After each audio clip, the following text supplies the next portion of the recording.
Hai, Assalamualaikum warahmatullahi wabarakatuh dan salam sejahtera. Bagi video kali ini, saya ingin membuat perkongsian mengenai jentera yang terlibat dalam kerja-kerja SWORK. Dan jentera untuk video kali ini adalah kompakter ataupun dikenali sebagai jentera pemadatan. Jom sama-sama kita saksikan. Sebelum kita pergi dengan lebih lanjut, adakah anda tahu apakah itu kompakter, bentuk dan ciri jentera kompakter, fungsi dan kegunaannya? Jika anda ingin tahu dengan lebih lanjut, jom sama-sama kita saksikan video ini. Compaction equipment ataupun dikenali sebagai jentera pemadat digunakan untuk melaksanakan kerja pemadatan tanah. Compaction adalah satu proses artificially ataupun proses buatan di mana proses ini akan meningkatkan density tanah dengan memaksa partikel tanah untuk berada lebih rapat.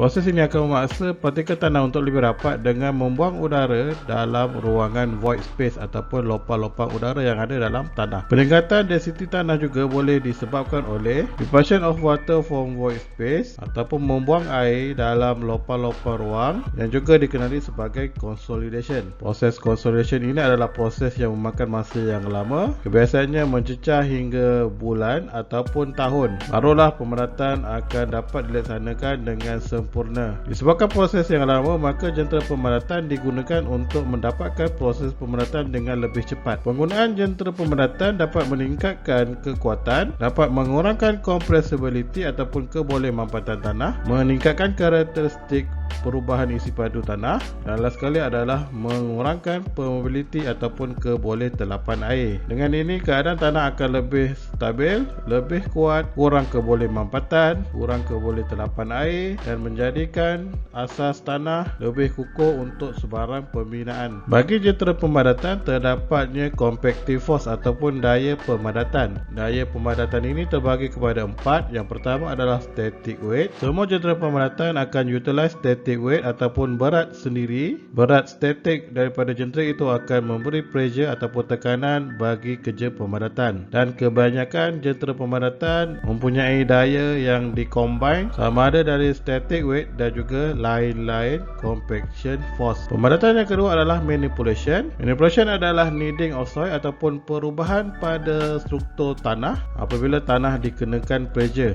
ataupun tekanan. Pergerakan pada tanah akan membantu untuk kerja pemadatan dalam kebanyakan tanah, terutamanya tanah jenis plastic soil. Yang ketiga adalah impact. Daya pemadatan impact terdiri daripada low frequency blow ataupun hentakan pada frekuensi rendah. Kebiasaannya frekuensi adalah dalam 10 cycle per second. Dan yang terakhir adalah vibration. Vibration pula adalah terdiri daripada high frequency. Berbeza dengan impact, impact akan memberi low frequency tetapi vibration adalah high frequency. Cycle boleh extend 80 hingga lebih dalam satu cycle per second. Frekuensi yang tinggi ini akan memberi kepada getaran dan getaran sangat efektif untuk kerja-kerja pemadatan kohesif soil seperti pasir dan juga grave. Jentera pemadatan yang pertama adalah tamping foot roller. Tamping foot roller adalah drum yang terdiri daripada number of providing feet, terdapat dalam variety shape dan juga size. Jentera ini adalah daripada combination antara static weight dan juga manipulation. Dan bonjolan pada tayar ini akan memberi impact force. Dalam video ini anda dapat lihat jentera tamping foot roller melaksanakan kerja-kerja pemadatan. Bentuk tayar yang berbonjol dalam bentuk sheet foot akan memberikan pemadatan dari segi manipulation, impact dan juga static weight. Jentera pemadatan yang kedua adalah vibratory compactor.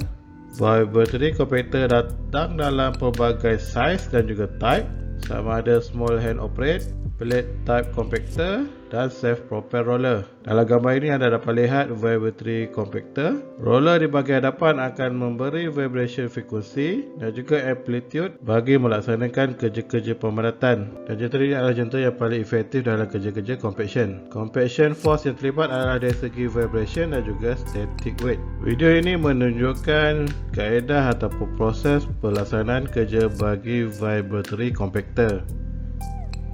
Roller di bahagian hadapan akan melaksanakan kerja-kerja pemadatan dan proses daripada vibration dan juga static weight daripada bahagian depan akan memberi getaran pada tanah.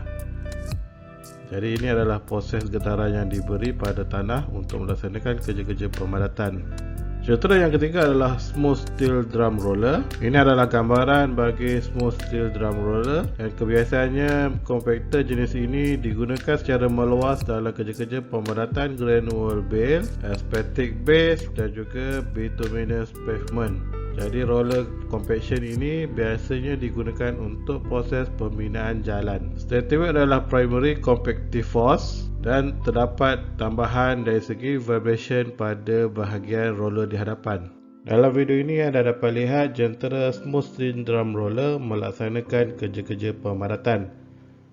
Jentera ini sangat sesuai untuk proses pemadatan base pavement dan juga aspetic pavement. Jadi pemadatan biasanya digunakan secara meluas dalam kerja-kerja pembinaan jalan. Ini adalah smooth steel drum roller. Jentera yang ketiga adalah multi-tire roller. Multi-tire merujuk kepada ciri bentuk roller yang mempunyai tayar yang banyak. Multi-tire roller kebiasaannya digunakan untuk finishing work bagi soil dan juga bituminous surface. Jadi jentera ini kebiasaannya digunakan apabila kerja-kerja akhir dalam pembinaan jalan untuk kemasan permukaan jalan. Compactive force yang terlibat adalah dari segi static weight dan juga manipulation. Dalam video ini anda dapat lihat pengoperasian bagi multi-tire roller. Tayar yang bahagian hadapan akan melaksanakan static weight dan juga manipulation force. Jadi kebiasaannya jentera ini digunakan untuk pemadatan pada finishing work. Jentera yang kelima adalah segmented peg roller. Jentera ini hampir sama dengan tamping foot roller tetapi berbeza pada segmented peg, di mana tamping dia adalah pada drum. Jentera ini mampu memberi kerja pemadatan dengan kurang surface disturbance ataupun permukaan tanah kurang diusik berbanding tamping foot roller. Dalam gambar ini anda dapat lihat ciri fizikal bagi segmented foot roller, dan jentera ini menggunakan keempat-empat compactive force yang ada. Ini adalah pengoperasian bagi jentera segmented peg roller. Yang seterusnya adalah jentera pemadatan bagi kawasan yang confined ataupun kawasan yang terhad. Terdapat 4 alatan yang digunakan untuk kerja-kerja pemadatan pada confined area. Yang pertama adalah vibratory plate compactor. Yang kedua adalah handheld tamper ataupun rammer. Yang ketiga adalah boom mounted compactor. Dan yang keempat adalah vibratory hand guide roller. Ini adalah vibratory plate compactor. Jika dapat dilihat, plate bahagian hadapan akan memberi kerja-kerja pemadatan dan enjin pada bahagian ini akan memberi getaran pada plate. Jadi pengoperasian akan ditolak pada handle ini untuk melaksanakan kerja pemadatan pada confined area. Dan gambar ini pula menunjukkan handheld vibratory tamper ataupun rammer. Berbeza berbanding vibratory plate compactor, permukaan surface untuk kerja pemadatan adalah lebih kecil. Dan ini adalah pengoperasian bagi handheld tamper ataupun rammer. Proses pemadatan yang dilaksanakan untuk confined area. Jadi ini adalah proses pemadatan yang dilaksanakan. Jentera yang seterusnya untuk pemadatan pada confined area adalah boom mounted compactor. Maka compactor ini akan dimounted pada boom, sama ada hydraulic excavator ataupun backhoe, mengikut kepada kesesuaian kerja bagi kawasan confined area. Lengan yang panjang akan memberi kelebihan dalam pemadatan pada kawasan deep excavation seperti trench ataupun slope. Dengan ini jentera ini akan dapat memberi keselamatan ataupun mengurangkan bahaya pada operator di kawasan trench ataupun kawasan slope. Dalam video ini menunjukkan pengoperasian bagi boom mounted excavator yang melaksanakan kerja-kerja pemadatan pada confined area. Dengan ini kerja pemadatan akan dapat mengurangkan bahaya bagi operator dan meningkatkan keselamatan bagi pekerja pada kawasan yang confined ataupun terhad. Dan jentera terakhir untuk compaction pada confined area adalah vibrating hand guide roller. Ini adalah gambaran bagi hand guide roller. Hand guide merujuk kepada jentera ini akan dikendalikan menggunakan tangan. Jentera ini dikuasakan menggunakan petrol ataupun diesel. Jentera ini akan dioperate menggunakan tangan ataupun ditarik, dan berat jentera ini dalam lingkungan 500 kg ke atas. Jentera ini lebih ringan dan kecil berbanding jentera pemadatan yang lain dan boleh boleh dikenalikan dalam bangunan, terutamanya confined small area. Dan jentera ini boleh datang ataupun tidak bersama water sprinkler attachment. Dan jentera ini efektif untuk kerja-kerja pemaratan dan consolidation bagi granular soil. Video ini menunjukkan sistem pengendalian bagi jentera hand guide roller untuk melaksanakan kerja-kerja pemaratan pada confined area. Dan itu sahaja perkongsian saya mengenai jentera kompakter yang digunakan dalam kerja-kerja tanah. Harapkan perkongsian ini memberi sedikit manfaat dan ilmu baru mengenai jentera-jentera yang terlibat dalam kerja-kerja pembinaan. Jangan lupa like, komen, subscribe dan share video-video yang ada dalam channel YouTube ini. InsyaAllah kita akan bertemu lagi di lain video. Okay, terima kasih. Bye-bye.